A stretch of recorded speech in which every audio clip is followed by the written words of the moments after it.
Saya bertanya Pak Krismanus. Ya Pak. Ya, ini pertanyaan yang boleh saya katakan seperti harapan saya kalau sudah selesai diklat kita ini. Saya melihat sekarang diklatnya mengarah kepada penggalian nilai-nilai. Apakah nanti ada dalam waktu dekat ini diklat-diklat yang mengarah kepada peningkatan literasi dan numerasi yang menyangkut juga di sana metodologi-metodologi, sehingga tujuan kita nanti tercapai dalam meningkatkan kualitas pembelajaran guru-guru ini. Karena seperti tadi Pak bilang, 20% menteri meminta atau mengharapkan bahwa pembelajaran itu project based learning. Inilah salah satu metode yang saya belum melihat satu sekolah pun di kita melaksanakan ini. Padahal di beberapa sekolah kita dengar, apalagi di Jawa, kalau saya tonton YouTube, anak sekolah TK pun sudah memakai project based learning. Ya, SD, SMP, dan SMA. Jujur saya katakan di Yayasan Don Bosco tak satu saya lihat guru atau sekolah yang sudah mengenal bahkan melaksanakan PBL ini. Mudah-mudahan saya salah, tapi pengamatan saya begitulah. Apakah nanti ada arahnya ke situ nanti guru-guru kita dilatih Pak? Itu pertanyaan. Terima kasih Pak. Baik, terima kasih Pak Sitohang. Sebenarnya kalau dirancang di awal pertemuan ini offline, akan ada sebenarnya arah ke situ. Namun kalau secara online saya kira tidak. Kalau seperti saya membayangkan itu Pak Sitohang dalam rancangan saya, karena mungkin banyak juga yang seperti yang saya tidak mengerti apa itu project PBL ini. Kami berencana untuk menghadirkan instruktur untuk itu. Karena memang kalau draft kurikulum sekolah penggerak 20%, mulai dari kelas 7. Mulai dari kelas 7. Setiap mata pelajaran. Jadi lintas mapel, bukan hanya IPA ataupun Penjas, tidak, tapi semuanya. Jelas memang ini kalau kita perhatikan dengan baik, kita memang mendekati kepada seperti yang pendidikan di luar negeri. Jauh lebih maju dalam cara berpikirnya, tidak hanya melulu menyampaikan informasi. Guru kita sekarang, apalagi dalam hal daring, Bapak Ibu, tidak tahu apakah hanya di sekolah saya seperti itu. Guru dominan hanya menyampaikan informasi. Setelah selesai dengan teknik ceramah, tugas selesai sudah. Harapannya tidak seperti itu. Namun untuk hari ini saya kira bisa nanti disampaikan oleh Bu Rina ya, apakah ada nanti semacam pelatihan untuk guru. Ya, itu menjadi poinnya Mbak Rina. Pertanyaan kami nanti supaya terjawab apa yang disampaikan, ditanya oleh Pak Sitohang. Baik, kami persilakan Ibu Derta.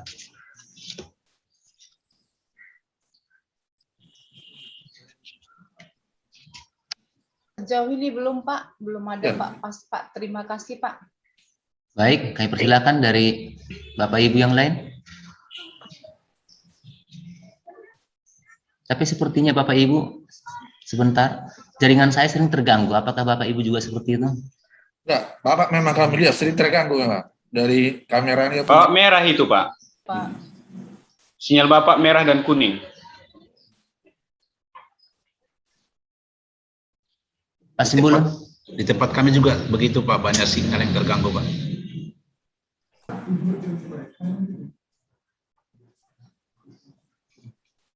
Pak Hisik, silakan Pak. Baik, terima kasih Pak Simarmato. Ini yang mau saya tanyakan memang agak di luar sedikit lah dari konteks yang hari ini. Dan saya tujukan juga seperti yang Bapak arahkan ke Ibu Rina. Sedikit ada mau saya tanyakan, Pak. Bisakah suara saya ini didengar Ibu Rina? Bu Rina? Jelas Pak, Bisa, jelas. Bapak. Jelas saya kira. Jelas. Oh iya. Jadi begini, Bu, Yayasan Pengudi Luhur itu buat saya pribadi, gambarannya itu kurang paham saya sebenarnya yayasannya seperti apa. Kan maksudnya seperti apa dalam konteks seperti ini, Ibu? Apakah di sana tenaga pengajar itu misalnya mayoritas bruder, terus apakah memang sistem pembelajarannya misalnya berapa jam gitu atau full day gitu? Terus siswanya itu apakah misalnya yang memang diterima di sana adalah tanpa seleksi? Yang 3 pertanyaan itu saja, Bu Lina. Sebagai gambaran buat saya pribadi yang belum tahu tentang bagaimana situasi pembelajaran di Pengudi Luhur. Terima kasih. Saya kembalikan kepada moderator. Baik, terima kasih Pak Hisik. Bapak Ibu yang lain dari Santo Thomas 4, mungkin ada pertanyaan?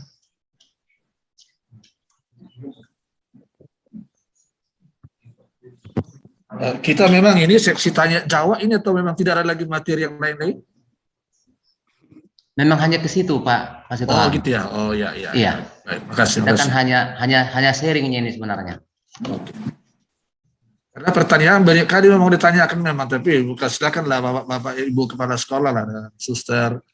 Selagi ada Ibu Rina bisa menjawab kita. Baik, terima kasih Bapak Kasimarmata. Ada mau saya pertanyakan sedikit. Jelas suara saya, Pak? Jelas Pak, jelas Pak.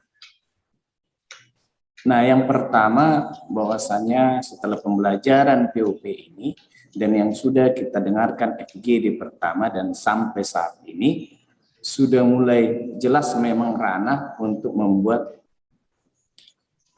core value dari masing-masing sekolah, dari mana saja bahan dasarnya atau dari mana kita ambil, sudah ada Pak gambarannya. Nah, sehingga mungkin kami bisa mendapatkan hal-hal tersebut mungkin dari beberapa riset kecil yang kami lakukan sebelumnya sehingga mendapat core value itu. Nah, hari ini mungkin untuk naskah akademik, apakah ada yang harus kami cari atau bagaimana sistem penyusunannya atau tahapan-tahapan runtutan yang teratur untuk menyusun naskah akademik? Itu aja Pak yang mau saya tanyakan. Terima kasih. Baik, terima kasih Pak.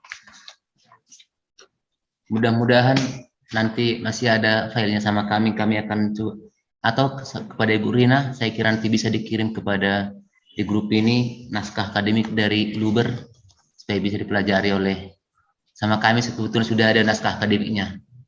Saya nanti lihat dulu filenya Pak Benyamin. Terima bisa kasih, dipelajari. Silakan berikutnya. Sekali lagi Bapak Ibu, kita sharing diskusi karena namanya pun sudah FGD untuk menuju ke tahap 2 sebelum kita bertemu di FGD 1-2 hari Rabu depan. Kalau tidak ada lagi Bapak Ibu, maka waktu kita masih ada 1,5 jam hingga pukul 13. Nampaknya sampai di situ dulu. Ibu Rina mungkin nanti setelah Ibu Rina menjelaskan, baru kami akan bertanya berikutnya kembali. Berikutnya kami kembalikan kepada Ibu Rina. Iya Pak. Ya. Baik. Terima kasih Bapak Krismanus. Ya, ini sebenarnya saya juga masih sedikit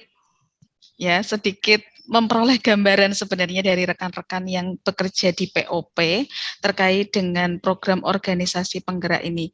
Mungkin yang pertama tadi yang ingin saya tanggapi dari Bapak Sitohang terkait dengan contoh tadi metode-metode pembelajaran yang bisa diterapkan saat POP ini kan target akhirnya itu kan ke siswa, kemudian dengan hasil AKM yang bisa kita lihat bersama atau bisa dilihat oleh negara, begitu ya Pak ya. Kemudian terkait dengan program-program atau metode-metode seperti tadi ada PBL, Project Based Learning seperti itu, apakah nantinya akan ada dalam POP untuk timeline yang sudah kami susun secara daring ini, secara online, memang untuk untuk sosialisasi terkait metode-metode pembelajaran ini secara khusus tidak ada, Bapak. Secara khusus tidak ada. Namun nanti bisa disampaikan, bisa ditanyakan, dan dikonsultasikan pada saat kita membahas pengembangan kurikulum. Di FGD tahap 2 nanti yang akan kita laksanakan di minggu ke-3 dan ke-4 November dan seterusnya sampai dengan selesai, nanti Bapak, Ibu, Suster bisa menanyakan terkait dengan metode-metode pembelajaran apa saja yang bisa diterapkan di dalam pembelajaran kita di kelas. Seperti itu, karena nanti pembahasan kita ada pada pengembangan kurikulum. Kiranya itu jawaban dari saya terkait dengan pertanyaan ini, namun untuk timeline khusus yang mungkin kami atau dari Pak Heri sendiri membelajarkan tentang metode-metode pengajaran di dalam kelas ini tidak ada. Namun nanti Bapak, Ibu, Suster bisa menyelipkan pertanyaan-pertanyaan ini pada pengembangan kurikulum. Semoga bisa diterima jawaban dari saya, Bapak Sitohang. Ya, baik, Bu. Terima kasih, Mbak. Baik, terima kasih. Kemudian tadi dari pertanyaan kedua tadi ya, situasi pembelajaran seperti apa sih di YPL itu yang terjadi? Sebenarnya situasi pembelajaran yang terjadi di yayasan kami, karena kebetulan yayasan kami itu kan ada di Jawa dan juga Kalimantan, sebenarnya sama saja dengan apa yang dialami oleh yayasan suster Bapak Ibu semua. Kendala yang kita hadapi tentunya sama, namun dengan masyarakat yang berbagai macam ini ya. Kemudian, lalu bagaimana untuk pembelajaran di sekolah-sekolah? Untuk pembelajaran di sekolah-sekolah, kita tergantung sekolahnya, Bapak. Misalkan seperti ini, keadaan peserta didik di sekolah tempat saya mengajar saat ini. Untuk ekonomi orang tua pastinya menengah ke atas, sehingga kami di dalam menerapkan metode-metode pembelajaran, mau kami buat sekreatif mungkin bisa. Karena kebetulan kemampuan siswanya juga mumpuni, artinya mereka juga sanggup diajak untuk membuat sekreatif mungkin. Misalkan di sini saya mengajar bahasa Indonesia, kemudian pada materi teks ulasan, saya meminta siswa saya yang kelas 8 ya, baru 14 tahun, 13-14 tahun, saya minta mereka untuk membuat teks ulasan, kemudian memposting teks ulasan tersebut ke website yang mereka buat. Jadi tugasnya ada dua, membuat website dan juga membuat teks ulasan. Saya tidak pernah mengajarkan membuat website kepada anak-anak. Tetapi dengan saya hanya memberikan semangat, dengan saya hanya memberikan motivasi dan sedikit kata kunci, mereka bisa mengerjakan itu. Ini kemampuan siswa-siswa di tempat saya mengajar. Namun berbeda dengan tempat sebelumnya, karena di tempat ini saya mengajar baru 3 tahun, di tempat yang sebelumnya, kebetulan saya diletakkan di SMK yang siswanya menengah ke bawah. Nah, yang kita lakukan di situ berbeda, Bapak, di dalam setiap proses pembelajarannya. Nah, di sini kita tidak menggunakan teknologi, tetapi kita menggunakan diskusi, supaya anak bisa meningkat untuk kreativitas, pemikiran-pemikiran kreatifnya. Kita ajak untuk berdiskusi, kita ajak untuk berpendapat. Nah, situasi pembelajaran semacam ini atau metode-metode seperti ini kami sesuaikan dengan tempat kami mengajar, bagaimana kondisi peserta didik kami saat itu. Jadi kalau dikatakan YPL itu seperti apa, ya sebenarnya sama saja dengan sekolah suster Bapak Ibu, tidak ada bedanya. Begitu. Kemudian seperti yang sudah pernah disampaikan oleh Bruder Warto bahwa sekolah kami ini di satu komplek yang sama ada 2 sekolah dengan ciri khas yang sangat berbeda. Seperti contohnya di sekolah kami itu ada SD, TK, dan SMP yang orang tuanya notabene menengah ke atas. Kemudian bertepatan dengan belakang sekolah kami, hanya terbatas tembok saja, itu ada SD dari PL juga, dari Yayasan Pangudi Luhur juga, yang siswanya menengah ke bawah dengan kondisi masyarakat, kondisi orang tua, dan juga kondisi lingkungan sekitar yang ada di tengah makam. Ya, ini kan sudah sangat berbeda sekali, dan kami tidak pernah ingin membandingkan satu dengan yang lain. Kami berkembang dengan ciri khas kami masing-masing. Nah, ini yang mungkin nanti bisa diaplikasikan ke dalam nilai-nilai, ya, atau core value yang harus kita temukan dari sekolah kita. Apa sih yang ingin kita tonjolkan dari sekolah kita ini? Jika sekolah Bapak Ibu siswanya lebih berprestasi ke non-akademik, maka tonjolkanlah itu. Jika lebih berprestasi ke akademik, tonjolkanlah itu. Kalau tadi dikatakan bagaimana proses pemilihan peserta didiknya, apakah semuanya ada kriteria nilai yang bagus? Tidak harus. Jadi kami juga ada sekolah-sekolah yang melayani menengah ke bawah. Ya, bahkan ada siswa yang berkekurangan juga dalam segi fisik yang kami terima. Namun untuk sekolah yang kebetulan hari ini saya ampu, pastinya karena kami termasuk ke dalam sekolah favorit di Kota Semarang, sehingga ada seleksi-seleksi tertentu Bapak yang kami lakukan untuk penerimaan peserta didik. Jadi gambaran umumnya sama seperti apa yang Bapak Ibu Suster alami saat ini, begitu untuk situasi pembelajaran di sekolah kami. Nah, semoga ini bisa menjawab ya Bapak ya, gambaran seperti apa di YPL. Mungkin tahun depan kalau pandeminya sudah mereda, Bapak bisa bermain-main, bisa studi banding ke yayasan kami. Terima kasih, Bu Lina.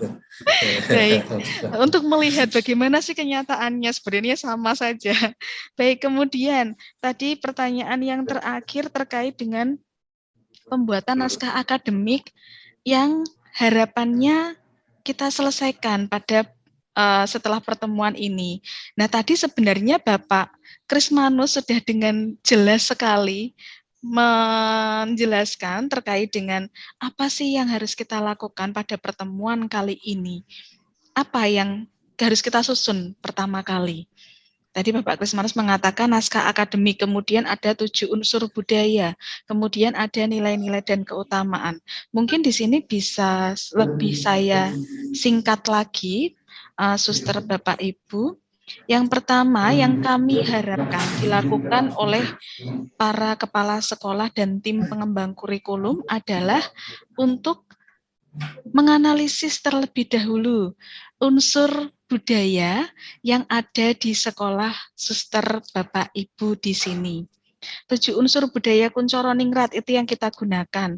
Yang tadi sudah disampaikan oleh Bapak Krismanus, ada unsur religi atau keagamaan, kemudian ada unsur organisasi masyarakat, kemudian ada pengetahuan, tingkat pengetahuan mungkin bisa masyarakat sekitar ataupun tingkat pengetahuan orang tua peserta didik dan juga tingkat pengetahuan peserta didik kita. Kemudian bahasa, apa bahasa yang digunakan di sekolah kita, bahasa yang umum digunakan ya apakah bahasa daerah Batak misalkan atau bahasa Indonesia, kemudian bahasa yang digunakan oleh masyarakat sekitar. Lalu kita juga menganalisis dari segi unsur kesenian.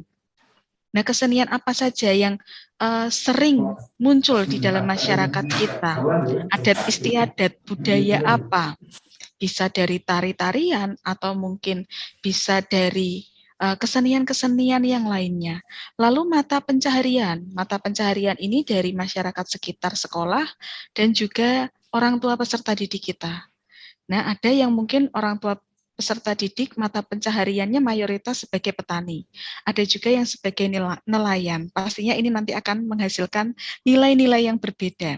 Kemudian ada juga unsur budaya dari teknologi dan peralatan. Seperti yang tadi saya sampaikan, bahwa di sekolah kami karena ekonominya menengah ke atas, kemudian unsur-unsur teknologinya dan peralatannya pasti tingkatannya lebih tinggi dibandingkan siswa-siswa dengan tingkat ekonomi yang menengah ke bawah. Nah, seperti itu. Ini yang perlu kita kenali dari peserta didik kita, dari sekolah kita terlebih dahulu. Setelah itu baru kita ambil atau kita sarikan nilai-nilainya. Seperti yang tadi sudah disampaikan di PPT Bapak Julpinsen, nah itu saya sangat kagum karena sudah rinci sekali tadi ya, ada juga nilai-nilai yang terangkum, sudah menemukan, sudah melalui proses wawancara. Jadi 7 unsur budaya tadi bisa diambil melalui dokumen yang terdapat di sekolah, kemudian melalui proses wawancara, proses penyebaran angket kepada siswa dan juga orang tua siswa. Ini juga bisa dilakukan untuk menganalisis 7 unsur budaya yang ingin kita temukan. Kemudian dari situ kita sarikan menjadi nilai-nilai atau core value sekolah kita. Yang dimana nilai-nilai sekolah kita ini bisa kita cari kesamaannya atau padanannya, atau bisa kita sesuaikan dengan nilai-nilai yayasan, dari yayasan maupun dari kongregasi. Begitu. Jadi kalau tadi dikatakan, benar sekali kalau dikatakan sekolah kami tidak memiliki santo atau santa pelindung. Nah, maka galilah kenapa sekolah Bapak Ibu diberi nama, misalkan tadi Budi Murni, diberi nama Trisakti. Pasti ada alasannya para pendahulu kita memberikan nama seperti itu untuk sekolah kita. Pasti ada. Hanya saja entah saat itu didokumenkan atau tidak, begitu ya. Maka dari itu sangat bagus sekali tadi sudah ada yang melakukan wawancara dengan para pensiunan juga. Kemudian dari nilai-nilai tersebut lalu bisa kita rinci menjadi keutamaan-keutamaan. Dari keutamaan itu apa yang ingin kita unggulkan dari sekolah kita. Nah, proses ini nanti silakan Bapak Ibu Suster disusun dengan bahasa yang ilmiah seperti saat kita dulu membuat skripsi atau mungkin membuat karya tulis ilmiah seperti itu. Nah, karya tulis atau skripsi dalam POP ini yang kita susun ini yang akan kita sebut sebagai naskah akademik. Rumusan-rumusan ini yang akan kita sebut sebagai naskah akademik.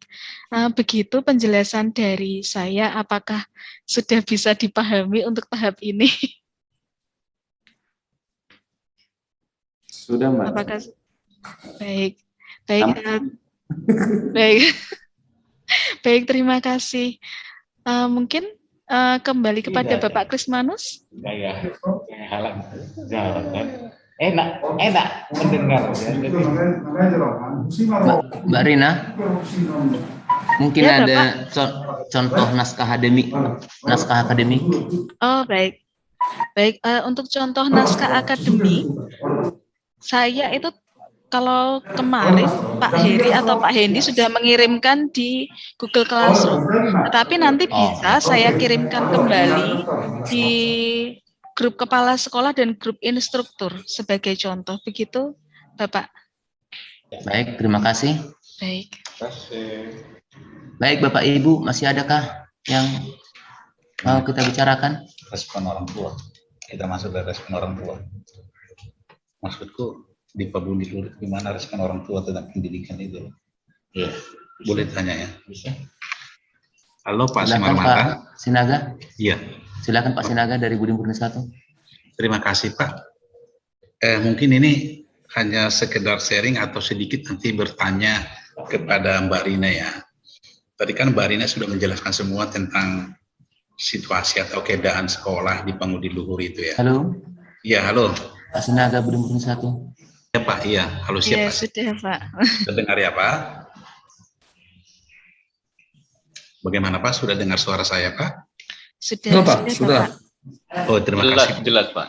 Terima kasih Pak. Tadi kan sudah dijelaskan Mbak Rina sedikit tentang keadaan sekolah yang ada di Pangudi Luhur ya Pak. Nah, jadi sebenarnya sedikit saja yang mau saya sampaikan atau saya tanyakan kepada Mbak Rina. Kalau situasi ekonomi orang tua mungkin hampir sama dengan SMP Budi Murni 1 di kelas ekonomi menengah ke bawah. Tetapi mungkin Mbak Rina bisa sedikit memberikan resepnya terhadap orang tua. Karena di sini saya melihat respon orang tua terhadap pendidikan itu dikatakan tidak sampai kepada 60% merespon secara mendampingi anaknya dalam belajar ya. Mungkin ini adalah karena pencaharian orang tua yang mungkin lebih banyak di bahagian berdagang di Kota Medan, begitu. Nah, jadi yang dengan cepat merespon pendidikan anaknya, mendampingi anaknya di rumah, kami melihat adalah orang-orang tua yang berhasil dan bekerja akibat daripada hasil pendidikannya. Misalnya jadi guru, jadi dosen, bekerja di kantor karena tamat dari kuliahnya seperti itu. Jadi kalau mereka itu dari berdagang, hampir saya melihat respon mereka terhadap pendidikan anaknya, pendampingan pelajaran anaknya, itu kurang. Dan setelah kita misalnya sampaikan kepada mereka, tidak beda jauh dengan disampaikan beberapa teman kepala sekolah tadi, mereka mempercayakan pendidikan itu sepenuhnya kepada sekolah, begitu Mbak Rina. Jadi mohonlah apa sih yang bisa kita buat resepnya supaya memang yang orang tuanya juga pedagang itu bisa dengan mendampingi dengan baik anaknya dalam hal belajar. Itu saja mungkin yang bisa saya sampaikan kepada Mbak Rina. Terima kasih Pak Simarmata. Halo Pak. Ya, terima kasih Pak. Terima kasih Pak Sinaga. Mohon maaf Bapak dan Ibu, saya sering terpental keluar jaringan, mungkin ada kendala ini. Ya. Jadi tidak Baik, seluruhnya tidak bisa ikuti. Masih ada Bapak Ibu yang lain? Sudah bisakah kita start dengan bisa, lebih bagus mulai hari ini? Baik, mungkin saya ingin menjawab sedikit ya Pak ya, sharing saja dari apa yang disampaikan oleh Bapak Sinaga tadi. Sama Pak sebenarnya.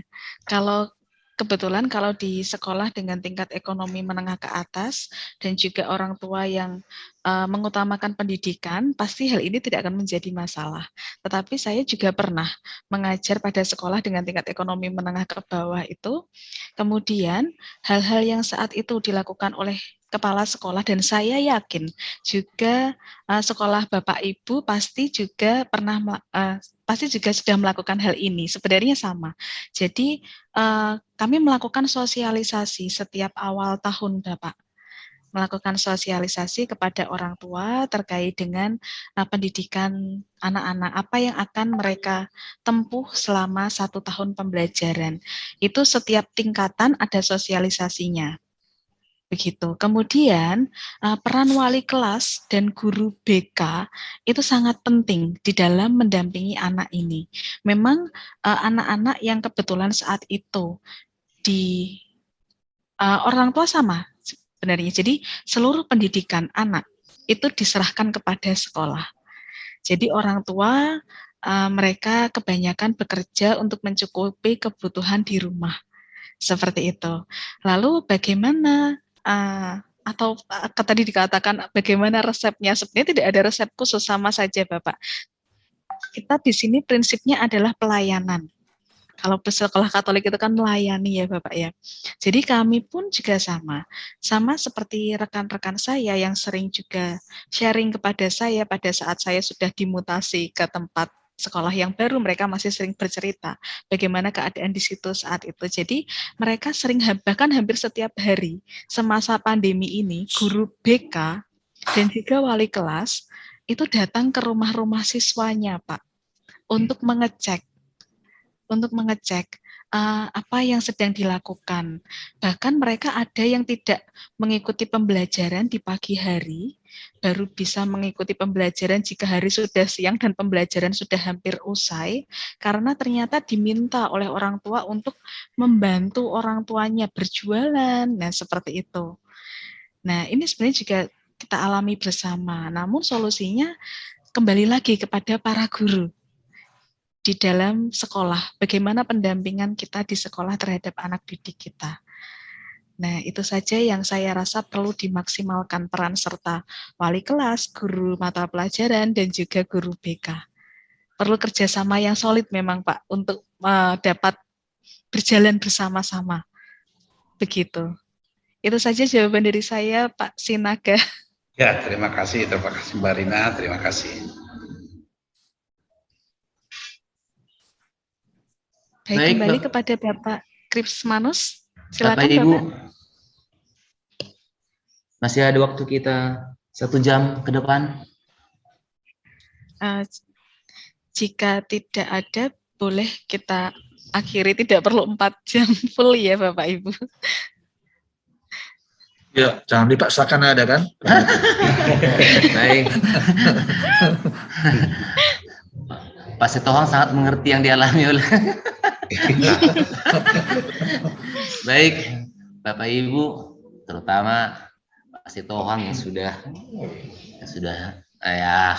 capek lah begitu saya kira dalam mengikuti virtual ini. Sudah tua. Capek lagi Bapak. Demikian juga Pak Mr. Perminuli. Krismanus.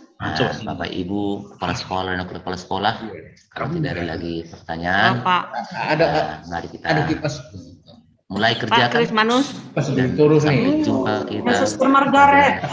Dari saya Pak Krismanus. Pada Rabu depan. Suster Margaret. Saya mau bicara Pak Krismanus. Oh iya, silakan Pak. Suster Margaret. Bu Rina. Ya karena tadi kan Ibu Rina bilang jangan kita paksakan. Saya pikir para kepala sekolah ini sudah berkobar-kobar hatinya untuk menyelesaikan ini, untuk menggali lebih dalam lagi mengenai apa yang dibutuhkan untuk nilai core value ya, dari ini kan, dari budaya, dari berapa unsur tadi Ibu. Maka kalau saya usulkan, baiklah mereka sesudah membagi pengalaman tadi, baiklah para kepala sekolah kita ini bekerja lagi lebih kasih waktu supaya mereka bekerja lebih banyak lagi untuk memenuhi yang dibutuhkan ini. Itu usul saya, Ibu. Baik, terima kasih Suster.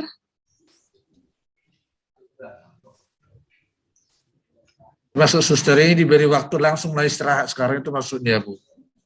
Ya kan Suster? Ya.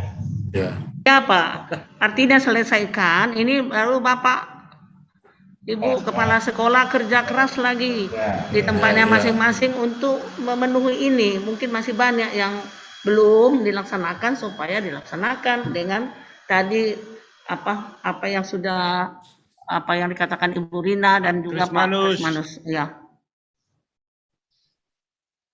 Ya Bapak Krismanus, dengar kata-kata saya. Esther, maaf, ada yang tidak beres nampaknya ini. sering terpental. Iya, saya. Dengar Pak. Di kantornya dia itu. Saya bilang sama Ibu Rina dan Bapak, Pak Krismanus, ya, Esther. baiklah diselesaikan di sini karena Bapak Ibu kepala sekolah atau wakil ini sudah berkobar-kobar hatinya untuk bagaimana menggali menyelesaikan tugas ini, begitu Pak. Ibu Rina. Baik Esther. Maka demikian Bapak Ibu, berikutnya kami kembalikan kepada MC Barina. Kami persilakan. Baik, terima kasih Pak Krismanus, terima kasih Suster dan Bapak Ibu semua. Sebelum kita tutup, ini sudah pukul 12 waktu Indonesia Barat ya Suster, Bapak Ibu. Mari kita berdoa, doa malaikat Tuhan terlebih dahulu. Baik, dalam nama Bapa dan Putra dan Roh Kudus, amin. Amin. Maria diberi kabar oleh malaikat Tuhan bahwa ia akan mengandung dari Roh Kudus. Salam Maria, penuh rahmat Tuhan sertamu, terpujilah engkau di antara wanita dan terpujilah buah tubuhmu Yesus. Santa Maria, Bunda Allah,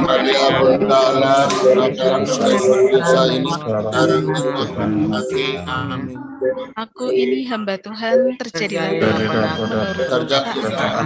Salam Maria, penuh rahmat Tuhan sertamu, terpujilah engkau di antara wanita dan terpujilah buah tubuhmu Yesus. Santa Maria, Bunda Allah, doakanlah dosa sekarang dan waktu kami mati. Amin. Sabda sudah menjadi daging dan tinggal di antara kita. Salam Maria, penuh rahmat, Tuhan sertamu, terpujilah engkau di antara wanita, dan terpujilah buah tubuhmu, Yesus. Santa Maria, Allah, doakanlah kami yang berdosa sekarang dan waktu kami mati. Amin. Doakanlah kami ya Santa Bunda Allah, Supaya kami dapat menikmati janji Kristus. Ya Allah, karena kabar malaikat kami mengetahui bahwa Yesus Kristus putramu menjadi manusia.